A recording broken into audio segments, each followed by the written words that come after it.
दिल्लीमध्ये high voltage political drama पाहायला मिळाला। दिल्लीचे मुख्यमंत्री अरविंद केजरीवाल यांच्या नेतृत्वात आपच्या कार्यकर्त्यांनी मार्च काढला होता।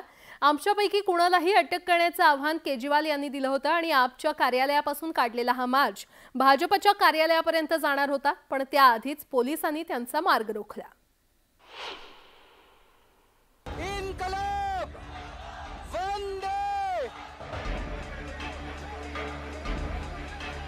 दिल्लीत मुख्यमंत्री अरविंद केजरीवाल यांनी भाजपच्या विरोधात एल्गार पुकारलाय। अरविंद केजरीवाल यांनी आक्रमक पवित्रा घेण्याचं कारणही तसंच आहे। केजरीवालांचे स्वीय सहाय्यक विभव कुमार यांच्यावर कथित मारहाणीचा गुन्हा दाखल करून त्यांना शनिवारी अटक करण्यात आली। स्वाती मालीवाल यांच्या जबाबानंतर ही कारवाई करण्यात आली। विभव कुमार यांना अटक झाल्यावर अरविंद केजरीवाल यांनी शनिवारीच मार्च काढण्याची घोषणा केली होती। त्यानुसार रविवारी 11 वाजण्याच्या सुमारास मार्चला सुरुवात झाली, मात्र पोलिसांनी मार्चला परवानगी दिली नव्हती।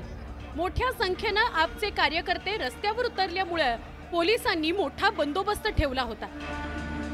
भाजप आणि आपच्या कार्यालयांभोवती मोठ्या प्रमाणात बंदोबस्त ठेवण्यात आला होता। देखिए, भारतीय जनता पार्टी और प्रधानमंत्री नरेंद्र मोदी जी एक एक करके आम आदमी पार्टी के सभी नेताओं को जेल में डाल रहे हैं। क्यों? क्योंकि उन्हें अरविंद केजरीवाल के काम से डर लगता है। वो 24 घंटे बिजली नहीं दे पाते, वो फ्री बिजली नहीं दे पाते, वो बच्चों को अच्छे स्कूल नहीं दे पाते, वो मोहल्ला क्लिनिक में अच्छा इलाज नहीं दे पाते। इसलिए वो आम आदमी पार्टी को खत्म करना चाहते हैं, क्रश करना चाहते हैं। आम आदमी पक्षाच्या मागे सत्ताधारी लागलेत असा आरोप अरविंद केजरीवाल यांनी केलाय। आपच्या नेत्यांना तुरुंगात टाकलं जातंय। संजय सिंह यांना तुरुंगात टाकलं, माझ्या पीएला अटक केली। आता राघव चड्ढा, अतिशी यांना सुद्धा तुरुंगात टाकण्याची चर्चा सुरू आहे। आमचा गुन्हा काय आहे असा सवाल दिल्लीचे मुख्यमंत्री अरविंद केजरीवाल यांनी उपस्थित केला।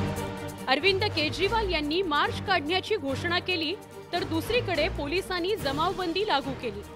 त्यामुळे दिल्लीत हाय व्होल्टेज ड्रामा चांगलाच रंगला।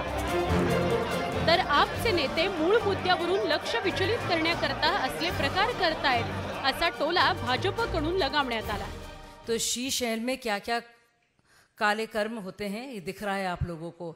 लेकिन देखिए, उस वक्त झूठ बोला, और आपको मैं बता दूं कि अमानतुल्लाह खान और प्रकाश जारवाल दोनों जेल में गए। ये सबूत सामने आए और बाकायदा कार्रवाई हुई, और ये सच माना गया कि बाकायदा वो जेल गए, यानी कि उस वक्त भी अरविंद केजरीवाल झूठ बोल रहे थे। मैंने एक वीडियो जारी किया है 2015 का, आप लोग देखिए साथियों। 13 मेला मुख्यमंत्री अरविंद केजरीवाल यांच्या निवासस्थानी मारहाण करण्यात आली असा आरोप स्वाती मालीवाल यांनी केला होता। त्यांनी अरविंद केजरीवाल यांचे स्वीय सहाय्यक विभव कुमार यांच्यावर गंभीर आरोप केले होते, आणि तेव्हापासूनच हे प्रकरण तापायला सुरुवात झाली। आता या राजकीय संघर्षाचा शेवट कसा होणार हे आगामी काळात स्पष्ट होईल। Bureau report, news 18 Lokmat.